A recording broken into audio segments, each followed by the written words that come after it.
পাবনায় দুর্গম বিলে অস্ত্র তৈরির কারখানার সন্ধান।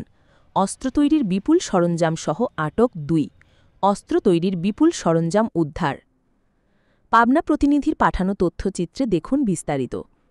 পাবনার আতাইকুলা উপজেলার লক্ষ্মীপুর ইউনিয়নের দুর্গম চতরা বিলে গোপন আস্তানায় অস্ত্র তৈরির কারখানার সন্ধান পেয়েছে পুলিশ। সোমবার গভীর রাতে পরিচালিত অভিযানে বিপুল পরিমাণ অস্ত্র তৈরির সরঞ্জাম উদ্ধার ও ২ জনকে আটক করা হয়েছে। আটককৃতরা হলেন পাবনা সদর থানার নিয়ামতপুর গ্রামের মোস্তফার ছেলে মনির হোসেন ও একই থানার খোদাইপুর গ্রামের রেজাউল করিম। পুলিশ জানিয়েছে, দীর্ঘদিন ধরে মোয়েজ বাহিনী নামে পরিচিত একটি সন্ত্রাসী গ্রুপ চতরাবিল এলাকায় অপরাধমূলক কর্মকাণ্ড চালিয়ে আসছিল। গোপন সংবাদের ভিত্তিতে অভিযান চালিয়ে পুলিশ অস্ত্র তৈরির ছাঁচ, কাটিং মেশিন, ড্রিল মেশিন, লোহার পাত ও গান পাউডার সহ বিপুল সরঞ্জাম জব্দ করে।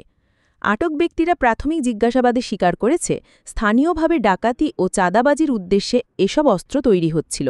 তবে পুলিশ মনে করছে, এর পেছনে আরও বড় কোনো নেটওয়ার্ক সক্রিয় থাকতে পারে।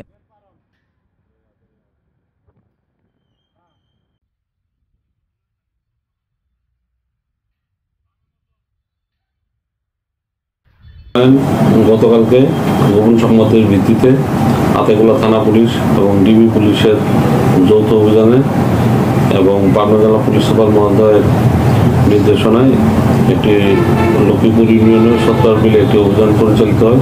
সেখানে অবৈধ অস্ত্রের কারখানা এবং বিভিন্ন অস্ত্র তৈরির সরঞ্জাম এবং ওয়ান শুটার এবং রিভলভার সহ ২ জন আসামিকে গ্রেপ্তার করা হয়। এ ব্যাপারে আতাইকুলা থানায় মামলা রুজু হয়েছে।